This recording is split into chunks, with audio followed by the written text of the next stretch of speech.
honneur pour moi que de rendre hommage à mon collègue Jean-Yves Ledéo qui va présider les débats.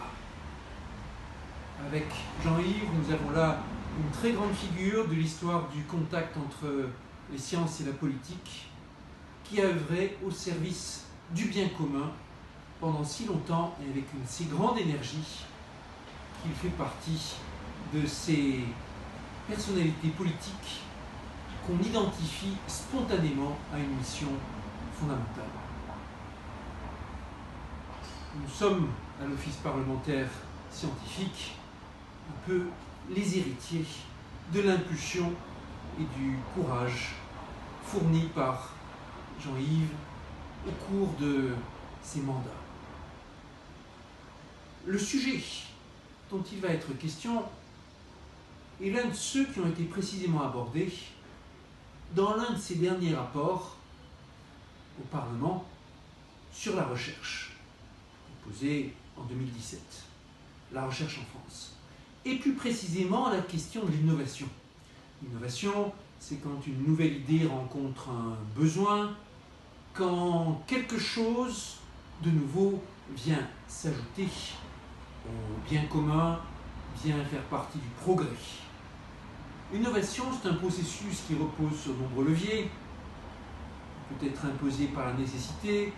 provoqué par le hasard, parfois se produire par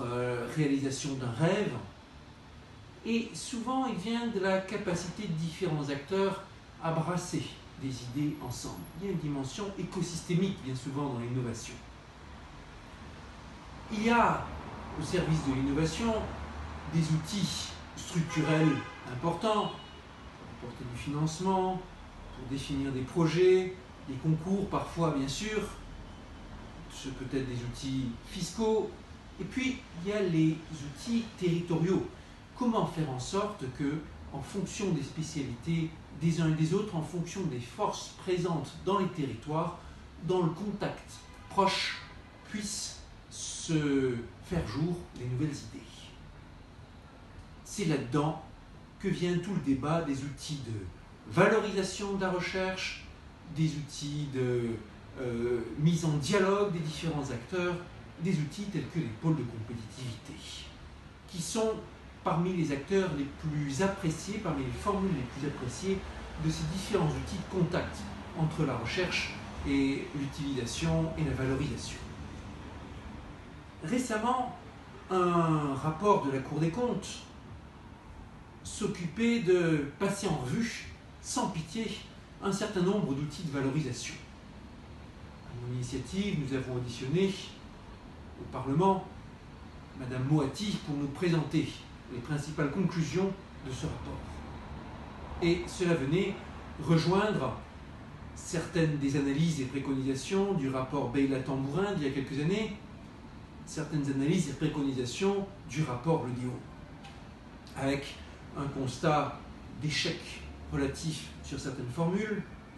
un constat de succès pour d'autres, dans certaines proportions, et la réalisation qu'il faut encore beaucoup de travail pour les pôles de compétitivité, par exemple, simplifier le dispositif, le réduire dans un contexte où la France, avec 71 pôles de compétitivité, excusez du peu, se retrouve dispersée dans ses efforts,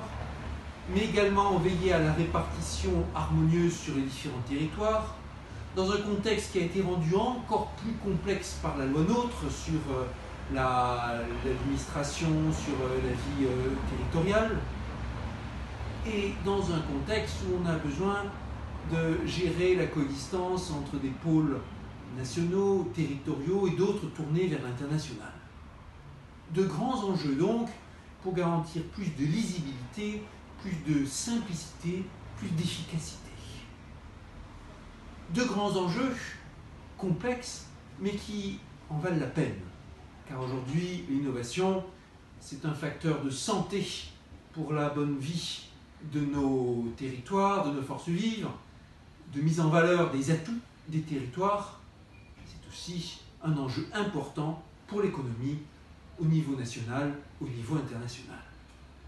On est là sur des enjeux qui sont des enjeux importants pour la science et des enjeux importants pour la société,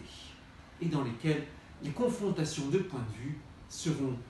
fondamentales pour avancer et trouver la voie. Mes chers collègues, je vous souhaite de très beaux débats, contradictoires s'il le faut, à la poursuite de ces objectifs capitaux.